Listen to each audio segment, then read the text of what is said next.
Hare Rama, Rama Rama, Hare Hare, Hare Krishna, Krishna Krishna, Hare Hare, Hare Rama, Rama Rama, Hare Hare, Hare Krishna, Krishna Krishna, Hare Hare, Hare Rama, Rama Rama, Hare Hare, Hare Krishna, Krishna Krishna, Hare Hare, Hare Rama, Rama Rama, Hare Hare, Hare Krishna, Krishna Krishna, Hare Hare, Hare Rama, Rama Rama, Hare Hare, Hare Krishna, Krishna Krishna, Hare Hare, Hare Rama, Rama Rama, Hare Hare, Hare Krishna, Krishna Krishna, Hare Hare, Hare Rama, Rama Rama, Hare Hare, Hare Krishna, Krishna Krishna, Hare Hare, Hare Rama, Rama Rama, Hare Hare, Hare Krishna, Krishna Krishna, Hare Hare, Hare Rama, Rama Rama, Hare Hare, Hare Krishna, Krishna Krishna, Hare Hare, Hare Rama, Rama Rama, Hare Hare, Hare Krishna, Krishna Krishna, Hare Hare, Hare Rama, Rama Rama, Hare Hare, Hare Krishna, Krishna Krishna, Hare Hare, Hare Rama, Rama Rama, Hare Hare, Hare Krishna, Krishna Krishna, Hare Hare, Hare Rama, Rama Rama, Hare Hare, Hare Krishna, Krishna Krishna, Hare Hare, Hare Rama, Rama Rama, Hare Hare, Hare Krishna, Krishna Krishna, Hare Hare, Hare Rama, Rama Rama, Hare Hare, Hare Krishna, Krishna Krishna, Hare Hare, Hare Rama, Rama Rama, Hare Hare, Hare Krishna, Krishna.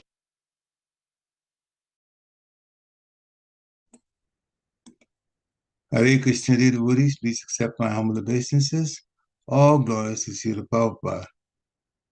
Welcome to this morning's Srimad Bhagavatam class, which is a recording of a class given in Mayapur in 1973 by His Divine Grace, A.C. Bhaktivedanta Swami, Srila Prabhupada, Canto 1, Chapter 10, and Text 3. So, without further ado, we'll start the class just reminding you to increase the volume on your listening devices, because sometimes the recording level is low here. Hare Krishna. Niśamya bhīṣmoktam athācyutoktaṁ pravṛtta-vijñāna-vidhūta-vibhramaḥ śaśāsa indra ivājitāśrayaḥ indra ivājitāśrayaḥ paridhyupāntām anujānuvartitaḥ niśamya bhīṣmoktam athācyutoktaṁ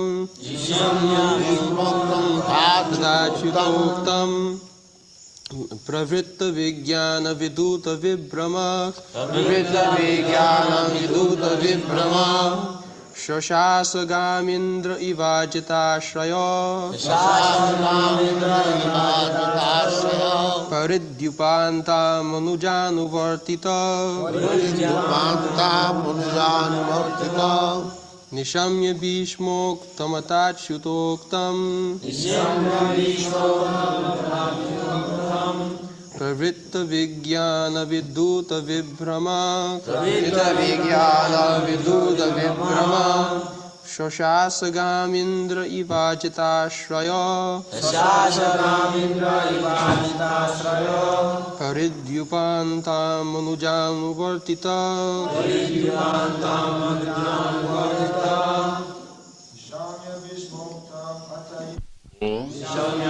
After listening, Bhīṣmoktam, what was spoken by Bhīṣmadeva,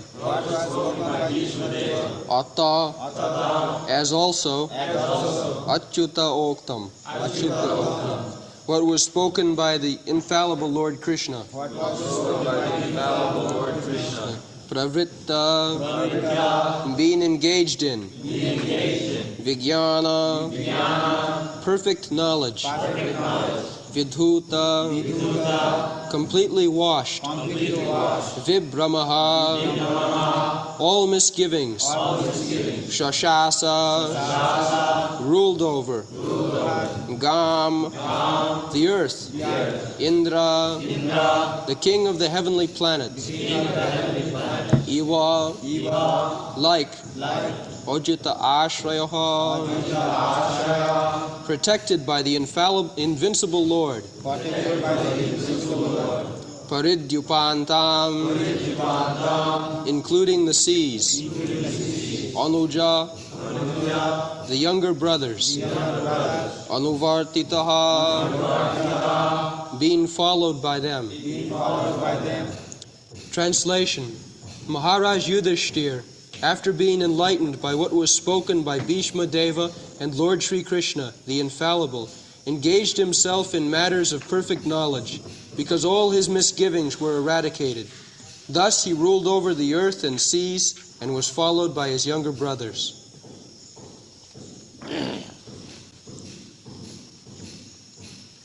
So, here is a responsible monarch, Mahārāja Yudhiṣṭhira. It is not that some rascal gets some vote and somehow or other he sits on the president's chair and secretly doing all nonsense. Just like your President Nixon is now detected so many things.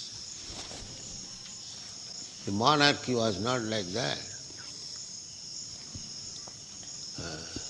Here it is clearly said, pravṛtta-vijñāna-vidhūta-vibhramaḥ. Vijñāna-vidhūta.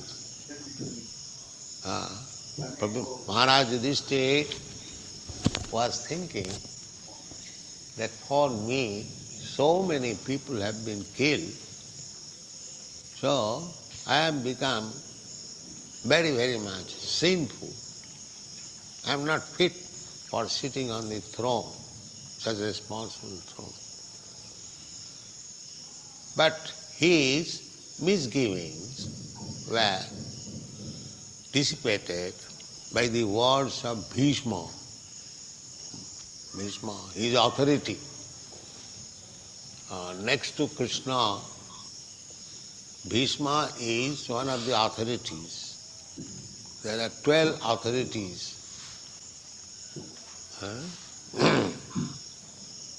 Sambhu, Narada, Sambhu, Kopila, Kumara, Manu, Prahlāda, Bhīṣma, Janaka. They are the authorities of piety, religion. There are Mahājana Jīna Gatasya Pantha. We cannot decide what is actually piety, religion. But if we follow Mahajan, great authorities, then certainly we are unmistakable.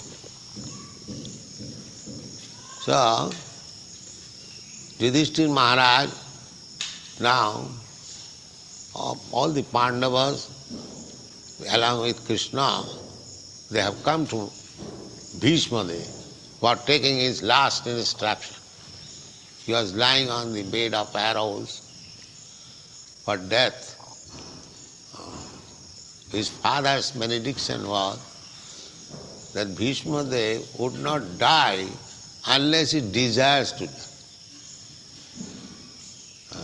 He was a very avowed brahmachari, truthful. And Bhīṣmadeva recommended in the Rajsya Yajna that Kṛṣṇa is greater brahmachari than me. Although I am brahmachari, but Kṛṣṇa is greater brahmachari. Why? That I am brahmachari, I have avoided association of women. But Kṛṣṇa, he was a young boy and he had so many young girls friends, still he was not sexually agitated. He is the greatest brahmachari. That is the recommendation given by Bhīṣmadeva. When Sisupal was criticizing Kṛṣṇa, Bhīṣmadeva supported Kṛṣṇa that what kind of brahmachari I am. He is greater brahmachari than me. I think I could not save myself keeping myself amongst the young girls. No. But Kṛṣṇa can do so. He is real brahmachari. So, therefore, his another name is Achyuta, never falls down, infallible. Every living entity is fallible. Only Kṛṣṇa, the Supreme Personality of Godhead, and Brahma is fallible. What to speak of others, demigod. Brahma was attracted by seeing the beauty of his daughter. Lord Shiva was fallible when he saw the beauty of Mohini Murti. So what to speak of others? And Indra, Chandra, they are all fallible. Only Kṛṣṇa is infallible. All others fallible. Therefore, pravṛtta-vijñāna-vidhūta-vibhramaḥ athācyutoktaṁ. Achyuta. Kṛṣṇa was addressed by Arjuna in the battlefield, Achyuta. Senaya rubhayor madhye rathasthapaya me Achyuta. Achyuta. Achyuta means he was addressing Kṛṣṇa as Achyuta because he was feeling rather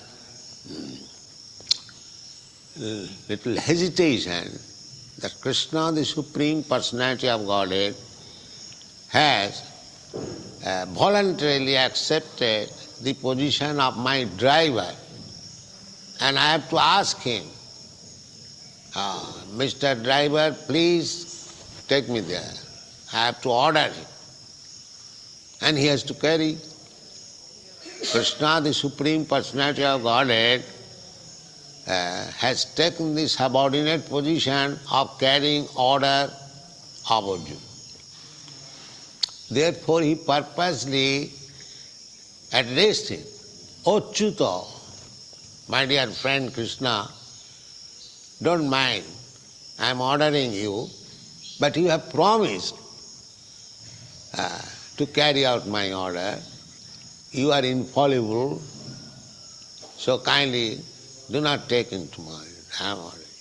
This every word used in Shastra has got so deep meaning. Senaya river madhya rathasthāpaya, he could address him, Kṛṣṇa. No, achyuta. You are correct to your promise, always.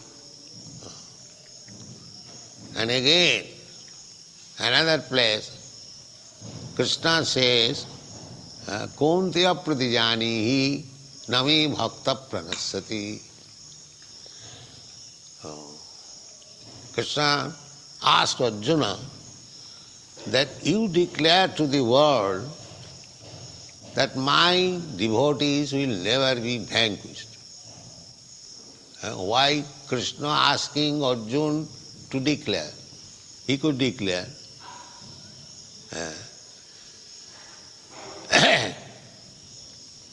He could declare, but the meaning is that sometimes for the sake of his devotee, he breaks his promise. For the sake of his devotee. Just like Bhīṣma. Bhīṣma promised, Kṛṣṇa, tomorrow either your friend Arjuna will die, I am determined now, or you have to break your promise.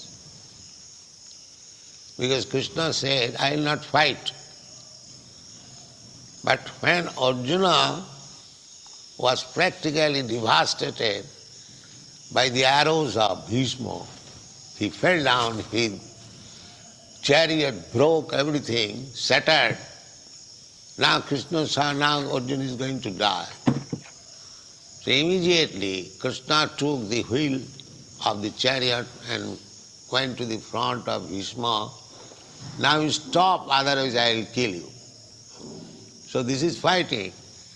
So Bhīṣma saw, now Kṛṣṇa has broken his promise, I stop. So, to keep the promise of Bhīṣma, that Bhīṣma promised, either Arjuna will die or Kṛṣṇa will have to break your promise. Two things. So Kṛṣṇa said, yes, I am breaking my promise. Don't kill Arjuna. Therefore, for the sake of devotee, he sometimes breaks his promise. But if his devotee promises, I shall do it, Kṛṣṇa will give him all protection. Yes, it must be done. In all circumstances, it must be done. This is Kṛṣṇa. If his devotee promises something, that this must be done, Kṛṣṇa gives all protection. Therefore here it is stated, ivājitāśrayaḥ. You cannot be successful without being ivājitāśrayaḥ. Ajita. Ajita means Kṛṣṇa. Nobody can conquer him. Ajita.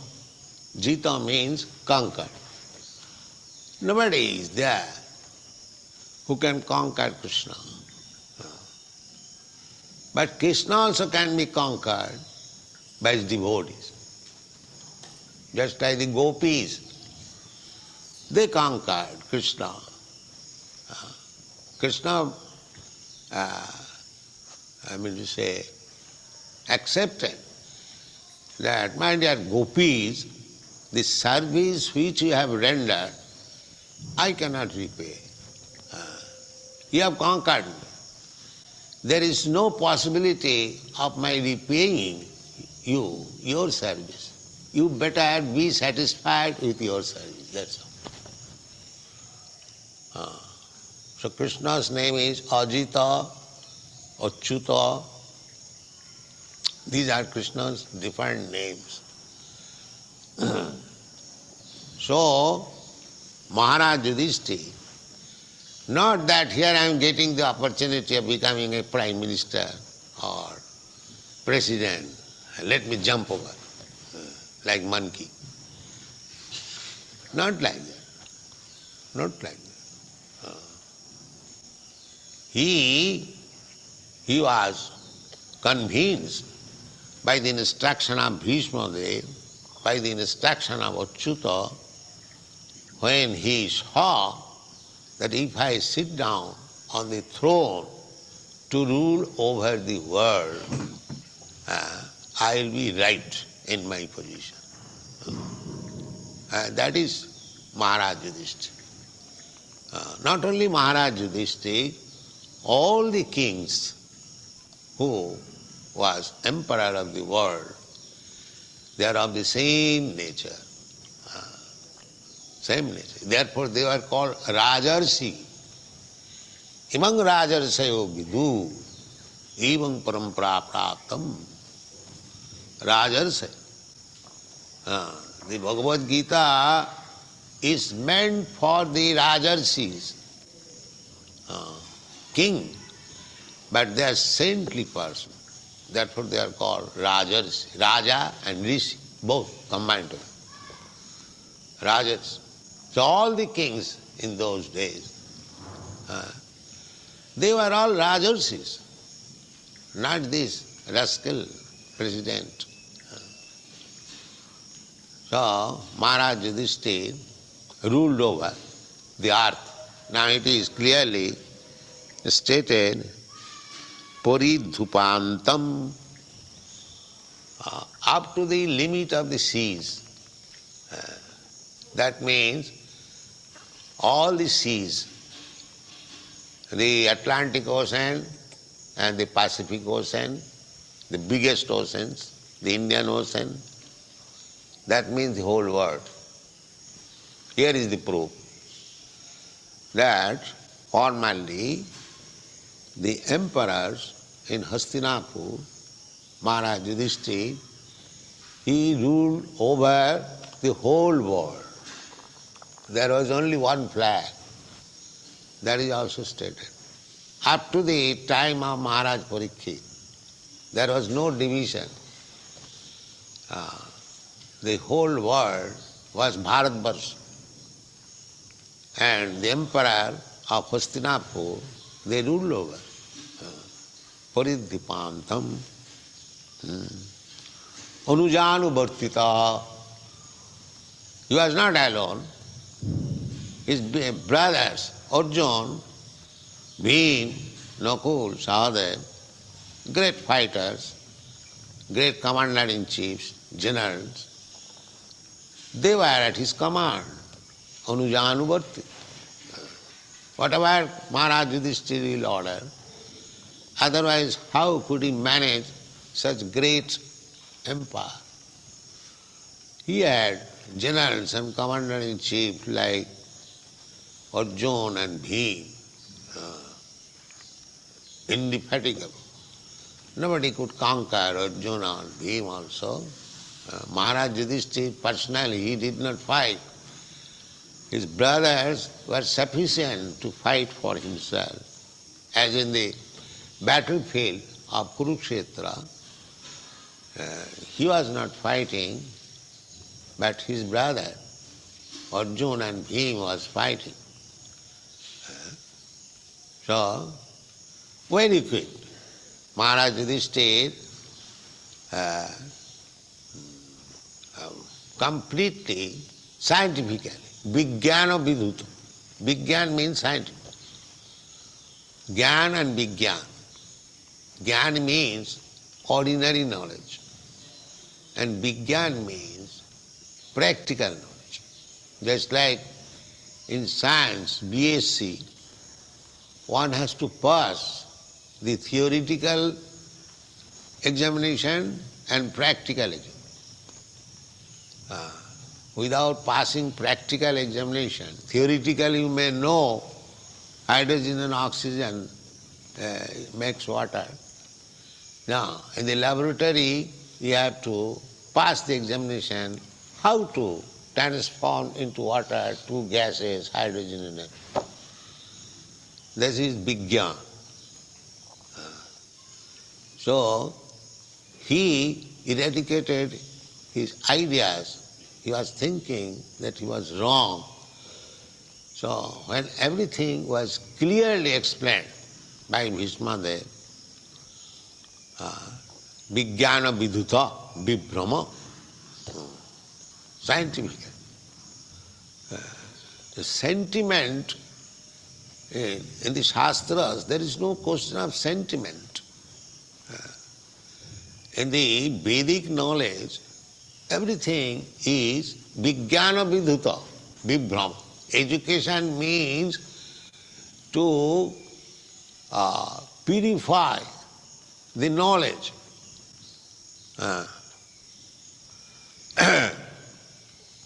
Because we are all born animals. Abodha jata. Abodha means one who has no knowledge.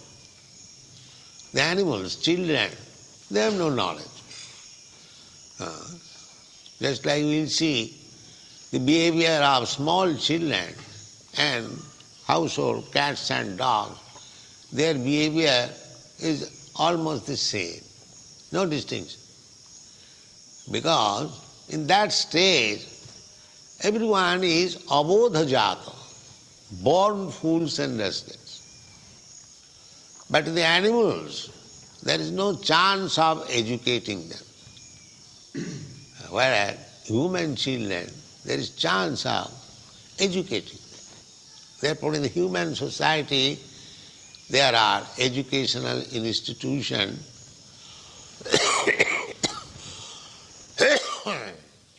Children are sent there for education and they become learned scholars later on. And if they are fortunate, by good education, they become vijñāna-vidhūta-vibhramaḥ. Vijñāna-vidhūta-vibhramaḥ. By instruction of high personalities, Mahājana jina gata sapanthya. Bhīṣma is also one of the Mahājan, great authority. So, this is the position of Mahārāja Yudhiṣṭhira, that completely being confident, completely being freed from all ignorance, then he sat on the throne. Just imagine what is the position of this monarch and these rascal so-called presidents. There, Sanatana Goswami presented himself, Sanatana Goswami and Rupa Goswami.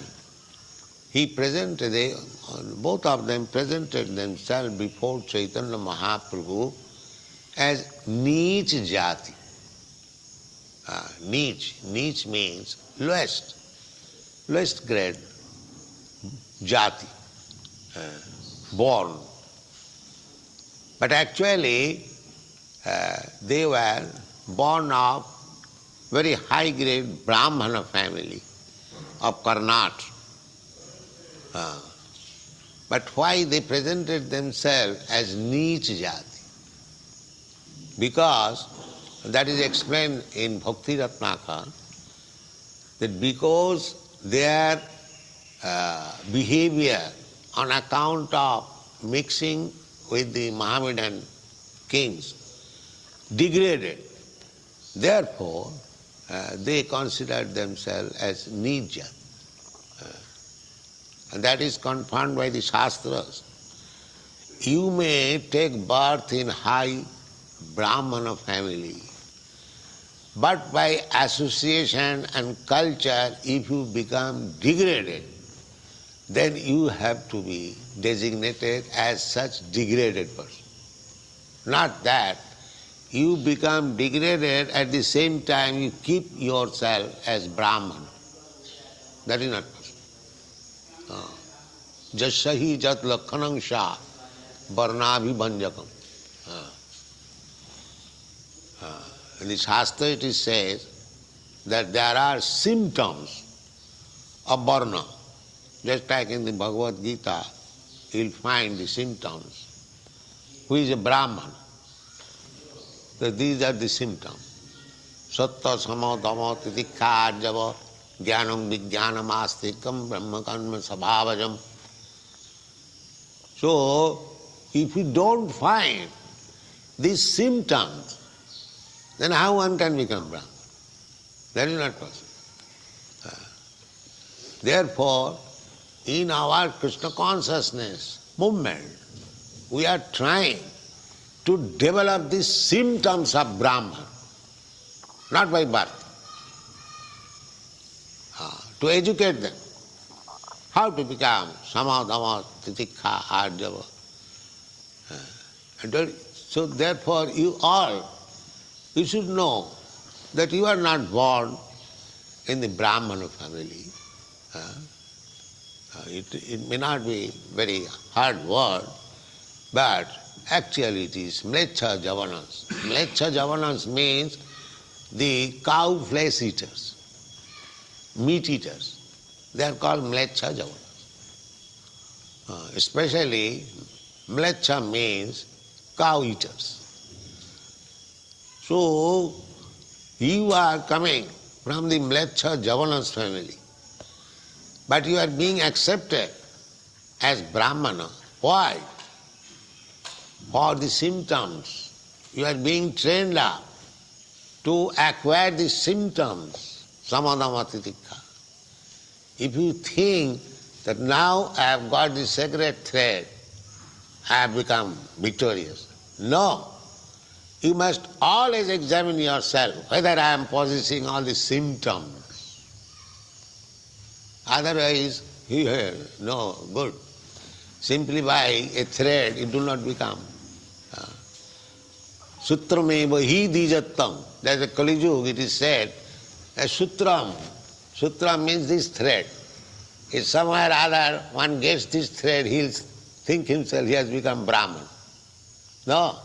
To become Brahmana is not so easy thing. One must acquire all these qualities. Sama, dhamma, titikha, arjava. Astikam, jnanam, vijñānam, brahma karma sabhav. Unless so you must be always alert whether you are fixed up in the symptoms, then you are qualified Brahman. Otherwise, you are again the same category as in India. Some of them, they are simply claiming to become Brahmana on account of being born in a Brahmana family. No. That is not this. Just like Rupa Goswami, Sanatana. Actually, they are born in Brahmana family, but they knew that we have lost our culture due to association with the Mohammedans always. Therefore he presented himself Nīc jati. Nīc jati, Nīc karma, Nīc sangi. If we deteriorate in our symptoms of Brahmana, then that is not Brahmana, that is not qualified Brahmana. Therefore, it is a vijñāna. Vijñāna-vidhūta-vibhramaḥ. Everyone is uneducated. Everyone is born rascal and fool. He should be enlightened, elevated by vijñāna-vidhūta. Vijñāna-vidhūta-vibhramaḥ. This can be achieved when one is interested in the matter of self-realization. If one is interested. Atma-tattva. Parābhavastavad-abodhajātam. Jāvanna jigyāsata atma-tattam. If one is not interested in understanding his identification, what he is, kiyami, kena more jape tapatra, as Sanatana Goswami presented himself before Lord Chaitanya Mahaprabhu, and his question was, kya? Tad vijñānārtham gurumeva abhigachet. Strictly according to Vedic principle. Sanatana Goswami approached the spiritual master Chaitanya Mahaprabhu, tad-vijñānārtham. What is that? What I am. To understand this. Tad-vijñānārtham. Atma-tattam. Self-realization. To become a disciple of his spiritual master, unless there is awakening of this knowledge, to know what I am. There is no need of making a show, accepting a spiritual master. There is no need. Tasmād gurum prapaddita jignāsu śraya uttamam. For whom Guru is needed? The Guru, spiritual master, is not a force. Then let me have a Guru, nice Guru, then I become perfect. And if you do not follow the instruction of Guru, first of all you must have a bona fide Guru. And if you follow, then your life is perfect. So two things must be correct. The Guru must be correct and the disciple must be correct. Then the business will be correct. Either of them, if Guru is incorrect or the disciple is incorrect, there will be no action. So, therefore Bhagavad says, Tasmād gurum prapaddeta jignāsu śraya uttamam. Who shall approach? Tad-vijñānārtham sa gurumeva vigacche, according to Vedic instruction. Everyone should approach a Guru. But who is that everyone? One who is jignāsu, athāta brahma jignāsa. One who is inquisitive to understand what I am. Am I this body or something else? That is beginning of spiritual instruction. Therefore, in the Bhagavad Gita, the first instruction to Arjuna was to know that beyond this body there is the soul. Dehinasmin yatha dehe kaumanam jauvanam jara tatha dehantaram prapti dhirastatra. The first instruction. Their so-called spiritual institution, spiritual system, but they do not know that what they are. The bodily identification. Anyone who is bodily identified, there is no question of spiritual instruction. He is an ass. Jasyātma buddhi kunapi tidhātuke saeva gokhara. The first spiritual instruction is one must be convinced thoroughly, vijñāna-vidhūta-vibhramaḥ, that he is not this body. I am not this body. Aham brahmasmi. This realization. I am spirit soul. I am part and parcel of the Supreme Brahma. Kṛṣṇa is the Supreme Brahma. Para Brahma param dhama pavitram paramam bhava. So, mamaivangsha jiva bhuta. Kṛṣṇa says all the living entities, they are my part and parcel. So when the living entity understands that I am part and parcel of Kṛṣṇa, Kṛṣṇa is Parabrahma. So I am not Parabrahma, I am not the Supreme Brahma. The Mahāvāda philosophy, they mistake this. Because I am Brahma, therefore I am Supreme Brahma. No. Supreme Brahma is Kṛṣṇa. I am Brahma because I am part and parcel of the Supreme Brahma. Just like in your country, in America, you are American and the President Nixon is also American. Because you are American, therefore you are not President Nixon. That is rascaldom. President Nixon is different.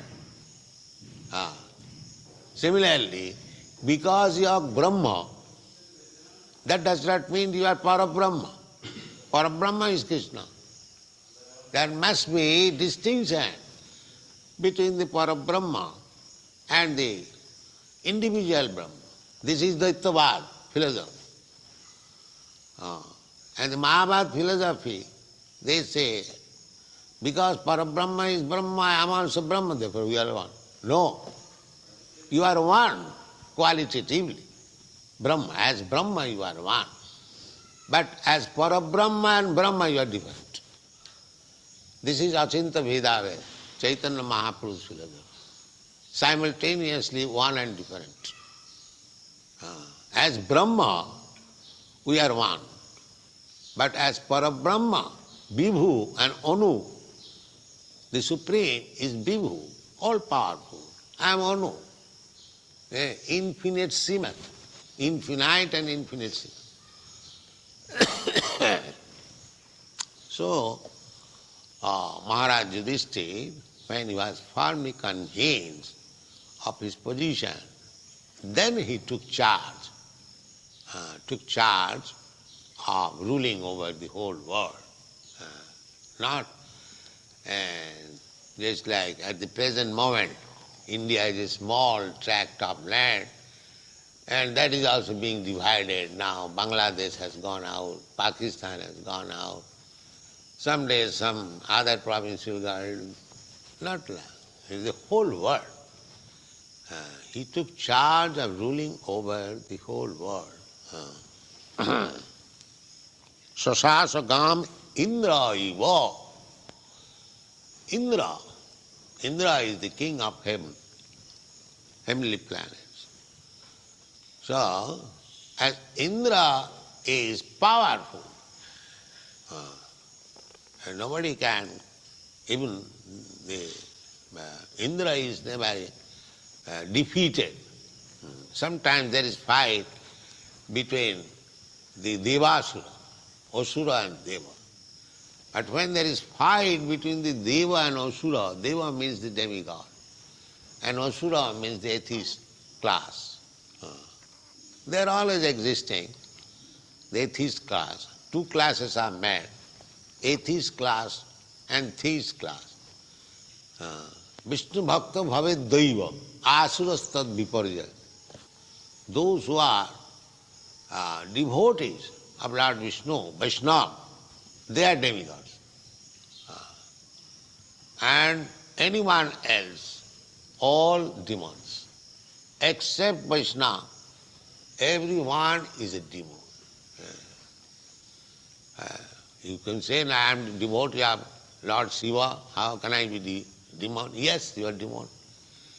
Because Ravan was a great devotee of Lord Shiva, but he is described as a demon, Rakhas.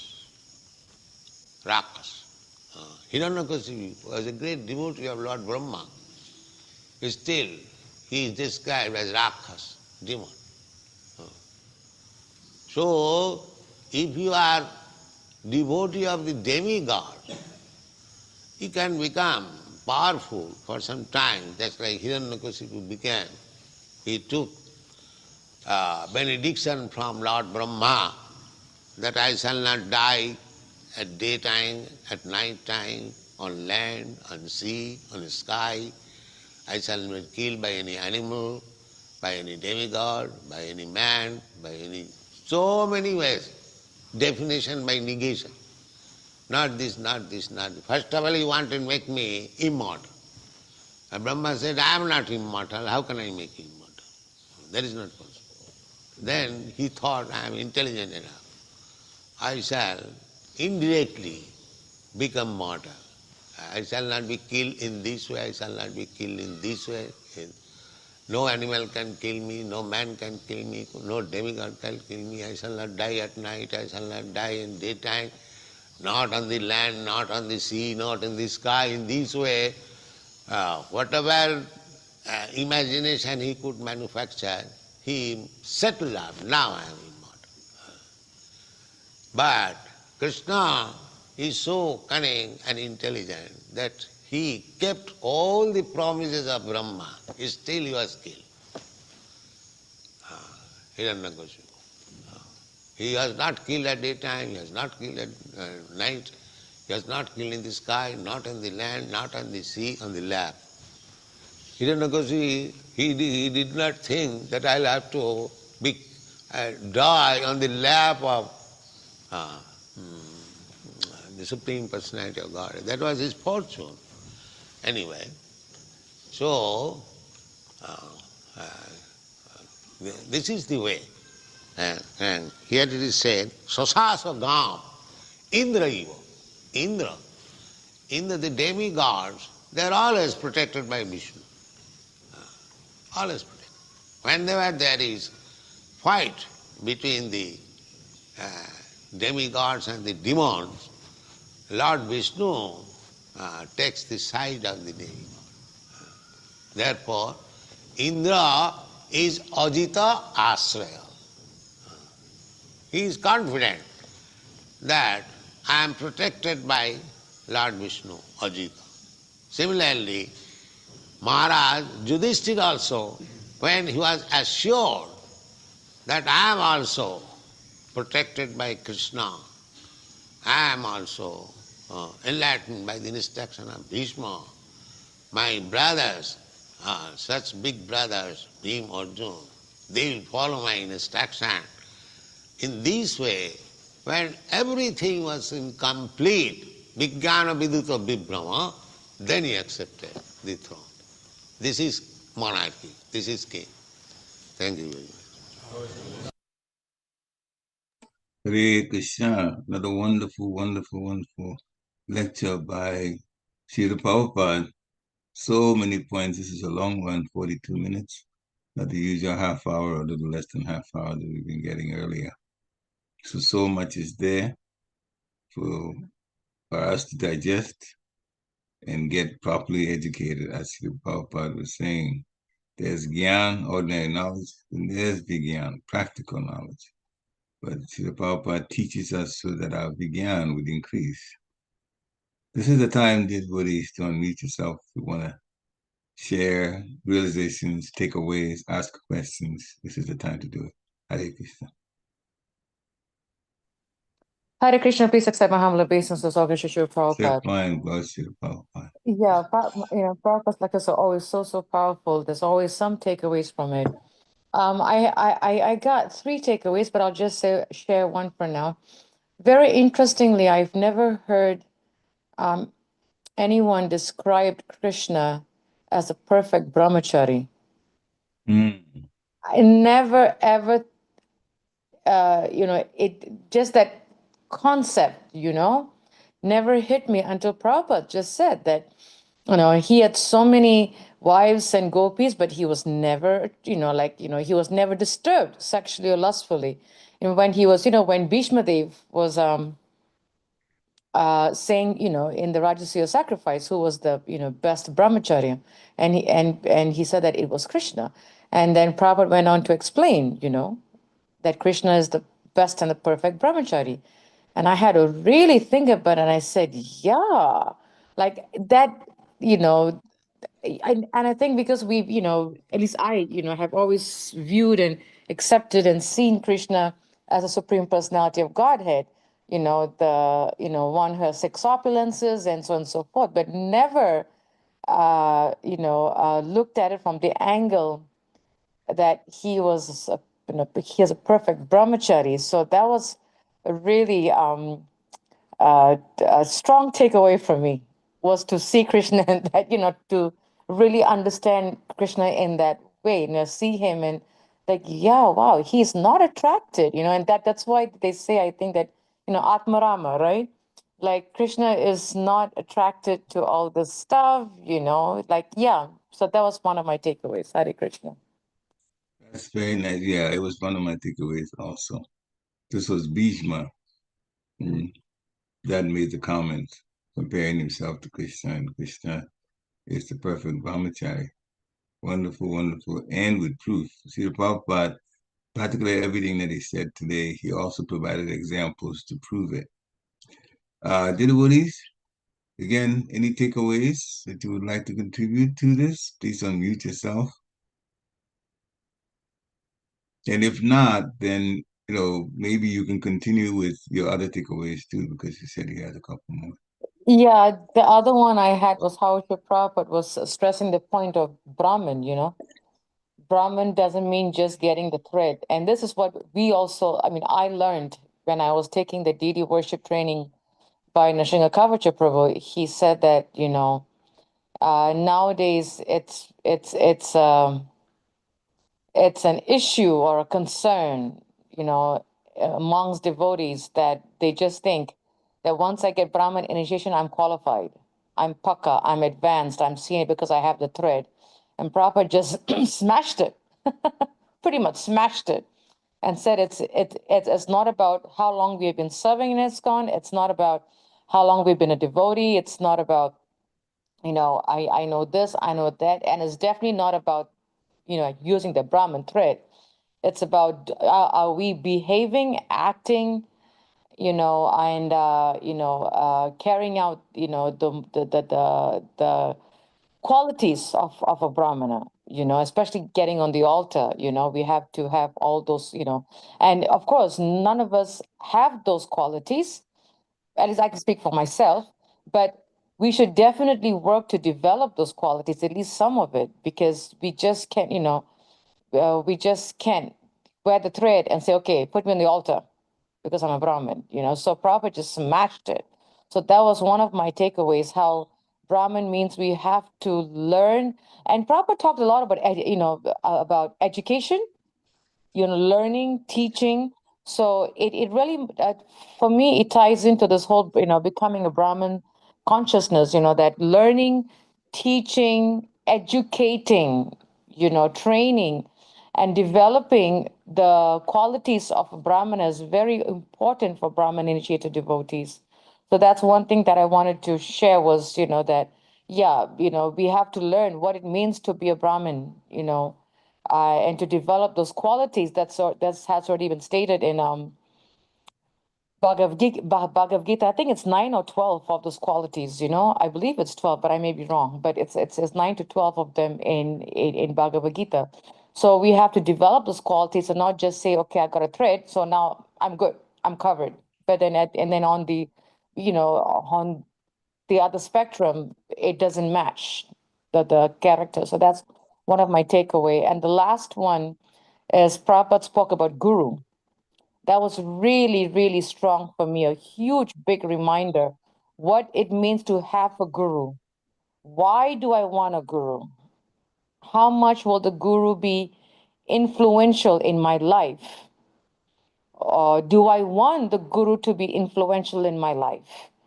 And Prabhupada used the word surrender a lot. He stressed the word surrender in terms of guru, you know. So how much am I going to surrender? And actually, another thing that's coming to my mind is Prabhupada even used the word instructions, following the instructions of the spiritual master. That means guru. How much am I willing to follow the instructions of the spiritual master? 100%? If it's less than 100%, then we're not ready to have a guru, because having a guru means we accept the instructions. It's like when we go to school. Why do we go to school? Because we need the education, because we can't do it on our own. So when we go to school, we have teachers, so we have to surrender to what the teacher's teaching us to really understand the subject wholly, fully, 100%, because we don't know anything. It's not like when we go to 10th or whatever grade, we have mastered calculus. We are going to learn calculus because we really don't know what the science of calculus is. So we surrender to the teacher. So that is what it means to be a guru. So Prabhupada really stressed the point of spiritual master, surrender, following the instructions. And he also said that having a guru is not a farce. He really used, I've never heard Prabhupada use that word so much, but it was nice that Prabhupada used that word. That is not, having a fast means not like a show. Sometimes nowadays devotees, they want to get initiated because, they want a new name, because they want to be called by a new fancy name, and to be under the umbrella of a big celebrity guru who has a name, has so many thousands of disciples. It's a fashion, it's a farce. So Prabhupada was very strict about that, that what it means to have a guru. And that's, yeah. So these were my takeaways. Hare Krishna. Hare Krishna, thank you very much for explaining nicely what Srila Prabhupada was stressing, some of the things that were takeaways, very important takeaways in both situations. Actually, I have all three of them, especially ended with the guru situation and also the second initiation, what it means. The stress on second initiation and why ISKCON gives second initiation is primarily for deity worship. But the word initiation, we need to understand. What does it mean? Initiation comes from the word initial. Initial is beginning. And when you're beginning, how can you say that I've arrived and I'm this and I'm that and feeling so big? When you are in first grade, do you complain or do you think that I'm just a very, very, very learned scholar when you're in first grade? But first grade is the beginning. So we definitely need to understand that from the point of view of what it means, initial, and be humbly accepting the opportunity of serving, doing deity service especially.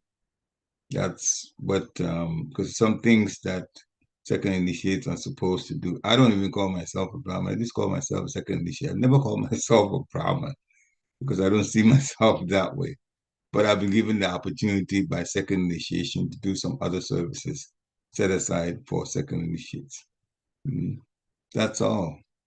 But some people, yes, they want the prestige of being looked at as a Brahman. Yes, I'm initiated, but I'm among this particular exclusive group that are called the Brahmins, and I wear a thread, so on. As soon as you do that, Maya's got you. Maya pravṛtta-vijñāna-vidhūta-vibhramaḥ. Maya is holding your intelligence already. Even if you think that, as soon as you think that way, your intelligence is gone. And now pride is taking over, and that's all that's going to happen. And then you just falling, slipping, and falling down. So we need to be aware of that. Any other comments? So in the meantime, I'll share some of my takeaways. Prabhupada brought Mahārāja Yudhiṣṭhira right from the beginning that he was lamenting regarding the death of so many soldiers in the Kṛṣṇa battle. The Pandavas went to see Bhīṣmadeva and to get instructions about how to rule, especially Yudhiṣṭhira, how to rule. And the first point is already talked about Bhīṣmadeva thinking that, or making the claim that Kṛṣṇa is a better brahmachari than him, because normally brahmacharis should stay away from women. He'll be very careful. But Kṛṣṇa could dance with them, so many girlfriends, millions of girlfriends, and still remain Atmaram, self-satisfied and not agitated. So yes, if you could be in that company and not get agitated, then he's certainly the greatest brahmachari. But then I shouldn't be too surprised. Kṛṣṇa is all attractive. He's the greatest on all fronts. And Srila Prabhupada described Kṛṣṇa as achyuta. He never falls down, especially related to this. Brahma is fallible. Brahma had an attraction situation once. Shiva was fallible, also was attracted to Mohini Murti. So these are all pastimes that are in the Shastra. Then the important thing is Arjuna addressed Kṛṣṇa as achyuta. See, Arjuna was ordering him, when you have a fight, and there's a soldier on the chariot, or a general on the chariot, and the chariot driver has to do what the person that is the warrior is asking him to do. But Kṛṣṇa is the Supreme Personality of Godhead, playing the role of a chariot driver. So Kṛṣṇa had to be ordered by Arjuna based on the way fighting is done with chariots and chariot driver and the actual person that's doing the fighting. So Arjuna addressed Kṛṣṇa as achyuta, infallible, to put him in the level as the Supreme Lord, higher than a regular chariot driver. But he was telling Kṛṣṇa that you promised to do this. Even though you're a tutor, you promise to do this. Therefore, that's why I can tell you some things to do here and there and so on in this fight. So, Srila Prabhupada also talked about Kanteya Pratijanihi Name Bhakta Pranashati, which is in the 9th chapter of Bhagavad Gita. Kṛṣṇa says, you declare, Arjuna, Kanteya, that my devotees shall never perish. Srila Prabhupada explained that Kṛṣṇa will break his promise in order to save his devotee if it comes to that. And he gave an example about how Bhīṣma promised to kill Arjuna. Either Arjuna dies or Kṛṣṇa will be forced to take arms to fight, weapons to fight. Because he had said, Kṛṣṇa had said he wasn't going to fight in the battle. But Bhīṣma wanted everyone to see Kṛṣṇa's prowess as in the Kshatriya, with all these Kshatriyas there from different parts of the world. He wanted to see Kṛṣṇa shine among all of them. So he thought that idea of Kṛṣṇa not fighting would actually not show Kṛṣṇa's prowess, and he wanted that to happen. To praise, so everybody would see Kṛṣṇa for who he was, how wonderful he is, and how topmost he is and everything.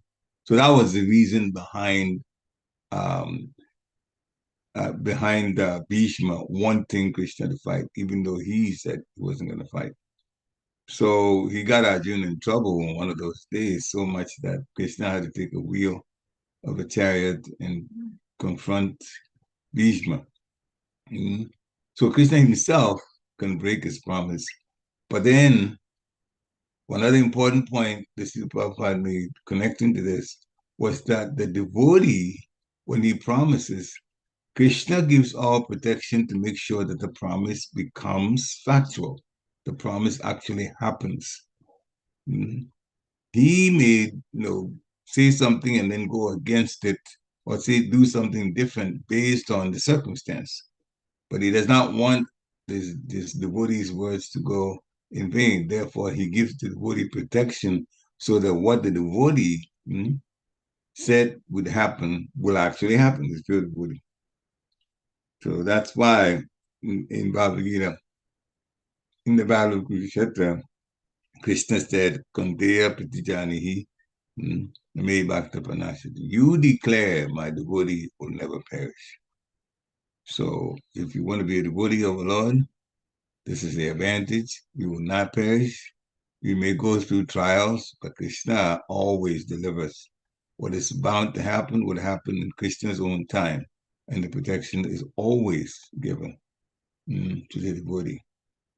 So, other things, Kṛṣṇa is Ajita, unconquerable, but he said, Jita is to conquer, Ajita is not conquer. So Kṛṣṇa is unconquerable, but his devotees can conquer him. And how? It's through pure devotional service. Like the gopis served Kṛṣṇa so well that Kṛṣṇa felt that he could not repay them. So in that sense, he was defeated. So gopis, well, their attitude towards service is what we need to look forward to and learn. Because in just having the mentality of service that the gopis have, they don't put anything before Kṛṣṇa. Then we can improve and get better at devotional service and then become more purified in that way, remembering what the gopis' attitude to serving Kṛṣṇa was like. So much so that Kṛṣṇa himself said he couldn't even repay them. Bhīṣmadeva instructed Yudhiṣṭhira about rulership. And Yudhiṣṭhira, of course, ruled the whole world. The brothers of Yudhiṣṭhira, the Pandavas, were protecting and fighting on his behalf. Srila Prabhupada talked about Jnana, meaning ordinary knowledge, and Vijñāna is practical knowledge. So education is to purify knowledge. And then he gave an example of children and animals. When children is a human being is like on a toddler level, they're almost the same as animals in behavior. But they don't know any better, and animals don't know better. But animals don't change intelligence as they grow. But when the children grow, they can be educated to higher realization. And that's why Srila Prabhupada defined education as one that purifies knowledge. Better knowledge about life comes through when the child grows, even though the animals stay at the same level that the person was when they were a child. So he made also that understanding. And then he talked about asuras and devas. Devotees are devas, demigod in terms of quality and in terms of the way they lead their lives. We are not actually physical demigods, but the way demigod qualities are there in Bhagavad Gita, chapter 18, text 42. Samadhamma, Tiksha, and he defined all of the Ajavam, Jnanam, Vijnanam, like that. They're all there in that particular text, text 42 of Bhagavad Gita, chapter 18.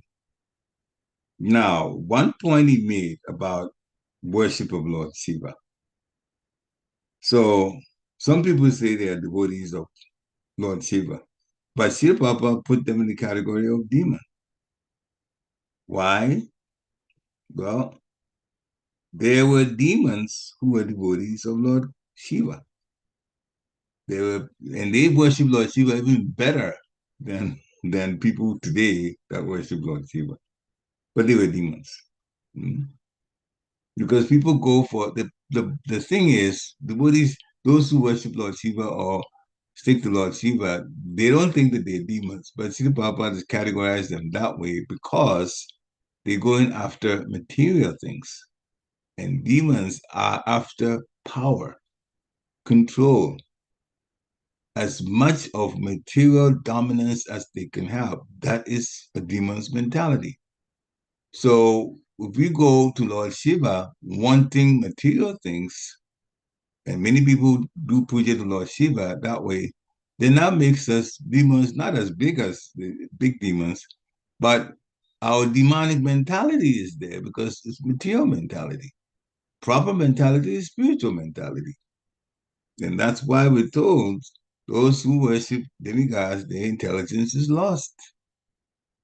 It is unintelligent to do that. You're going to stay in the material world, which is Krishna's jail, by going for material things that are temporary, that death will take it away anyway. So that point was made. So it is demonic mentality to be going after worship of demigods, but look how many people do it in this world. Anyway, there was some description about Hiranyakashipu trying to be immortal and trying to get immortality from Lord Brahma. Lord Brahma said, I myself, I'm not immortal, I'm going to die, so I can't give you what I don't have.